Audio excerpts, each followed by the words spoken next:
Jeffrey Dahmer was born on May 21, 1960, in Milwaukee, Wisconsin, to Lionel and Joyce Dahmer. From an early age, his life was marked by signs of profound isolation and emotional turmoil. His parents' tumultuous marriage played a significant role in shaping his psyche. They fought frequently, and their eventual divorce left a deep imprint on the boy. Jeffrey was often withdrawn, his social interactions limited, and he found solace in collecting dead animals, a hobby that would raise eyebrows later in life. As he entered adolescence, these early signs of troubling behavior became more pronounced. His fascination with death morphed into a disturbing obsession. By the time he reached high school, Dahmer was a loner, struggling to fit in. His classmates described him as eerie and quiet, a boy who often sat alone in the cafeteria, lost in his own thoughts. Alcohol became his escape, and he began drinking heavily at a young age, using it as a crutch to cope with his feelings of inadequacy and isolation. After graduating from high school in 1978, Dahmer's life took a dark turn. With no clear direction and a growing sense of despair, he committed his first known murder shortly after his 18th birthday. On June 18, 1978, he lured a hitchhiker named Stephen Hicks to his home. Dahmer offered him a ride, inviting him to drink beer and hang out. When Hicks fell asleep, Dahmer struck him with a dumbbell and then strangled him to death.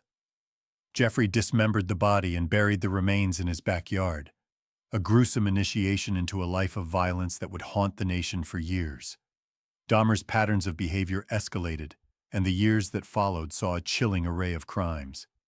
After moving to Miami and then back to Milwaukee, he returned to his dark impulses. His next victim, a young man named Stephen Tuomi, was murdered in 1987. This time, Dahmer used a hotel room to carry out his heinous act, bludgeoning Tuomi before ending his life.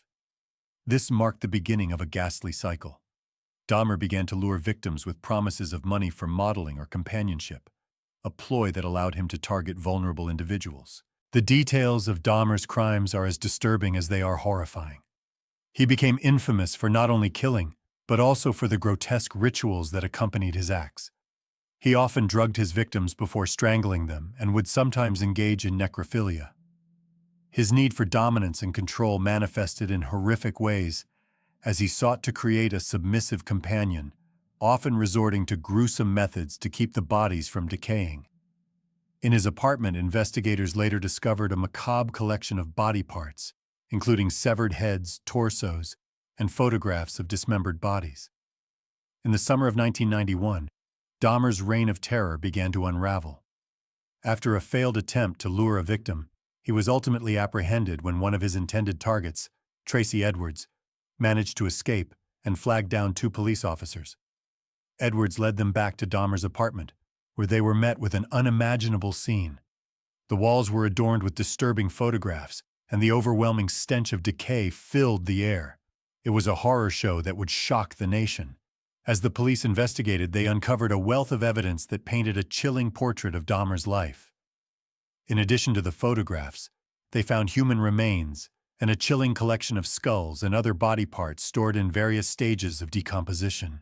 The sheer volume of evidence pointed to a man whose depravity knew no bounds, and the grisly findings would soon become public knowledge, sending shockwaves through the community and the country. Dahmer's arrest on July 22, 1991, marked the beginning of a media frenzy. The story of his crimes captivated the nation, and the graphic details elicited horror and fascination in equal measure. In the weeks that followed, Dahmer confessed to killing 17 young men and boys over a span of more than a decade, recounting his brutal methods in chilling detail. He spoke of his desire to create zombies through his acts, expressing a need to dominate his victims in life and death. The trial that followed was a spectacle, characterized by Dahmer's disturbing confessions and the heart-wrenching testimonies of the victims' families.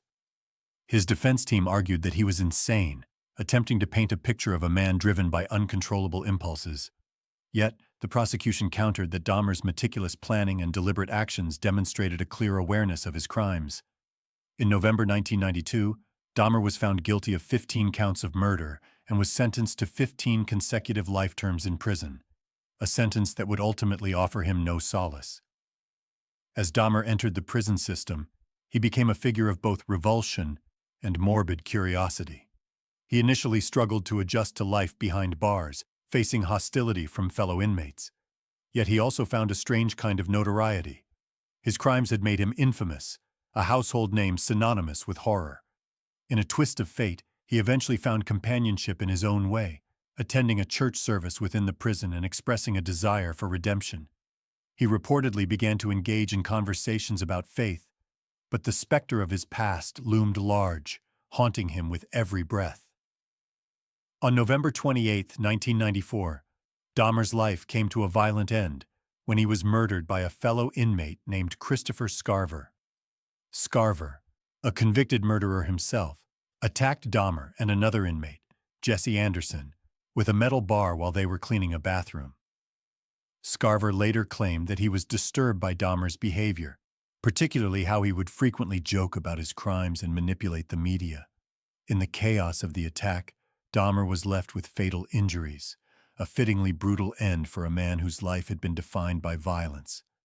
The impact of Jeffrey Dahmer's case continues to resonate in popular culture and the annals of true crime history. His story has been the subject of countless documentaries, books, and dramatizations, each attempting to unravel the complexities of his monstrous behavior. American society remains captivated by the dark allure of his narrative, drawn to the psychological questions it raises about the nature of evil, the fragility of humanity, and the thin line between normalcy and depravity. In the aftermath of his crimes, a national conversation emerged about the failures of the justice system, mental health awareness, and society's responsibility to recognize and address the signs of deep-seated psychological issues. Dahmer's ability to evade capture for so long raised concerns about how authorities handle cases involving missing persons and the treatment of marginalized communities, as many of his victims were from the LGBTQ+ and minority populations. The legacy of Jeffrey Dahmer is a stark reminder of the depths of human depravity and the complexities of the human mind. It serves as a cautionary tale, urging society to remain vigilant and compassionate, to engage with the darker aspects of humanity without losing sight of the light. As long as there are stories of unspeakable horror, the fascination with true crime and the quest for understanding will endure.